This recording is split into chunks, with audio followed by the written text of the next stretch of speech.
Our ability to notice what's happening inside of our body, it's a sense. So we have the sense of smell, a sense of taste, all that. So our ability to sense what's happening inside of our body is called interoception.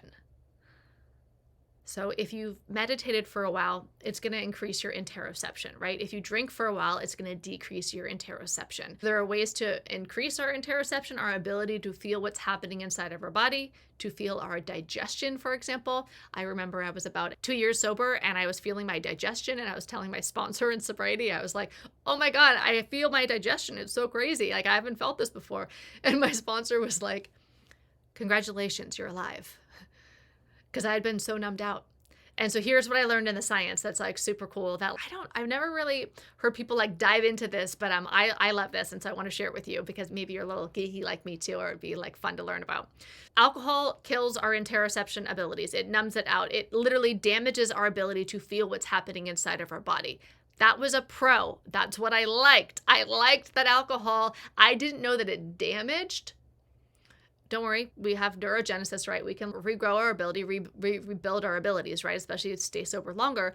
But so when we drink alcohol, it actually damages our ability to feel what's happening inside of our body. Alcohol is a great emotional number. You don't need to hear this. You already know this, but it literally changes our ability to feel, not just in the moment when we're numbed out, but it changes our ability to feel what's happening inside of our body. So then what happens, right? We get sober because if you're like me, you get sober because you have to, not because you want to. You get sober because you want to live. So then what happens over some time of sobriety, I'm not even sure if you are sober, but if you are, I don't know how sober you are. Definitely let me know, write it down, put it in the comments, like how long have you been sober? So here is the interesting part. Your interoceptive abilities is literally an ability of the body. It's a feeling. It's feeling what's happening inside your body. So that builds up over the years. So over the years, we start to feel more. So we start to get our feelings back.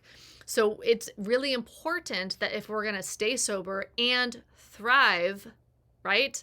And by thrive, I mean that we have dreams on our heart and that we go after them and achieve them, then we really need to learn this stuff, how to have that new relationship with our feelings, so that we don't have to run from them anymore, that we don't have to date all these sorts of people we don't want to date, or watch all this Netflix, or eat all these chips or ice cream or whatever, go into cross addictions and secondary addictions. This is what we do. If you do catch a feeling and it's one of those ones you don't prefer and one that you would formerly call emotional pain, but now you're calling it sensations you don't prefer, and you notice that you have the feeling in your body, just noticing that you have it is the first empowering step. But instead of wanting to do something to cover how we feel or change how we feel, or to basically that's abandoning and rejecting and betraying ourselves. So instead of wanting to do that, what we want to do is we want to become friends.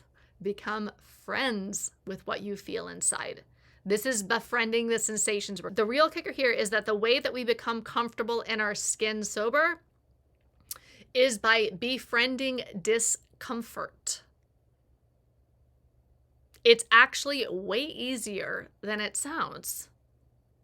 Nobody wants to be uncomfortable. Nobody wants to have discomfort. Embrace it. And when you embrace it, it's like rolling with the punches. It's not that bad. If you move forward experiencing it as something that it's not that bad.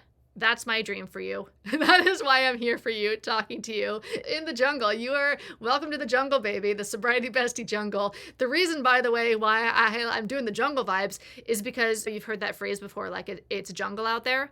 Really what I found from sobriety, and especially like sobriety and entrepreneurship together, it's a jungle in there. It's a fucking jungle in there. It is a jungle in there. I'm pointing in my body because the reason why I'm pointing like at my chest and in my body is because it's all of the emotions. It's like a jungle in there. There's a lot to untangle and unwind. There's a reason why I almost drank myself to death, right? There's a reason why I had all those anxiety disorders. There was a lot going on. There was a lot to unwind. There was a lot of shame. There was a lot of grief. There was a lot of heartbreak. There was a lot of betrayal that I had to process. There was a lot of stuff.